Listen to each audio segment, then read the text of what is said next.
చెప్పండి బ్రదర్, ఏదో అడుగుతావు.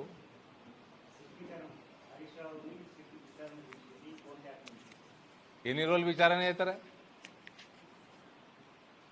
ఆ ట్యాపింగ్ చేసిండు అని కుల్లా మా క్యాపిల్ సంస్థలు చెప్పినాయి, పోలీసు వాళ్ళు చెప్పిండ్రు. ఎన్నిసార్లు విచారణ చేస్తారా? మెల్లగా పైసలు వసూలు చేస్తుండే నా రేవంత్ రెడ్డి.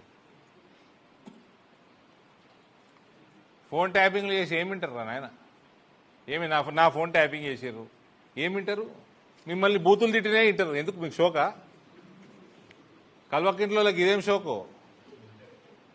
మస్తు తిట్టుంటా నేను బూతులు. అది ఏం ఆనందం వస్తుందా మీకు?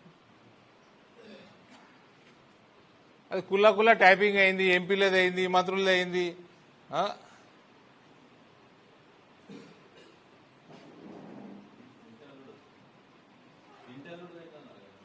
ఇంటి అల్లుడిది అయిందా? వాళ్ళ ఇంటి అల్లుడిది అంటే వాళ్ళ ఇంటి వాళ్ళ మీద కూడా అభద్రతనా వీళ్ళకి? కవిత మొగుడిని కూడా అమ్మరా? టీఆర్ఎస్ వాళ్ళు చేసిరా? చూడు, సిగ్గులు అయితే లేదు. అడుగుడెందుకు? అలా అయ్యాక సిగ్గు లేదు, అలా అన్నకు లేదు.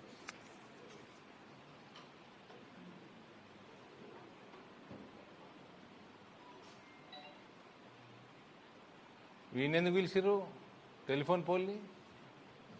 ఆయనకేం సంబంధం? సీఎం కాదు ఆయన. ఏ మంత్రి ఉండే? ఇరిగేషన్ ఉండేనా? ఏం సంబంధం ఉండి ఉంటుంది? అవు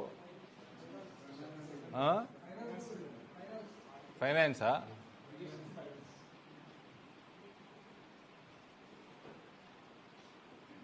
ఈ రేవంత్ కూడా మంచిగా నోటీస్ ఇస్తాడు, బెదిరిస్తాడు, సాయంత్రానికి ప్యాకేజ్ మాట్లాడుకుంటాడు, మళ్ళీ 15 రోజులు అవుతాడు, మళ్ళీ ఇంకో నోటీస్ ఇస్తాడు, మళ్ళీ ప్యాకేజ్ మాట్లాడుకుంటాడు.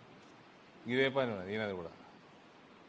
అన్నీ అయిపోయినాక ప్యాకేజ్ అని అరే మా పైసలు లేవరా భయ్యా అని అన్నాక అప్పుడు సిబిఐ కప్పెడతాడు.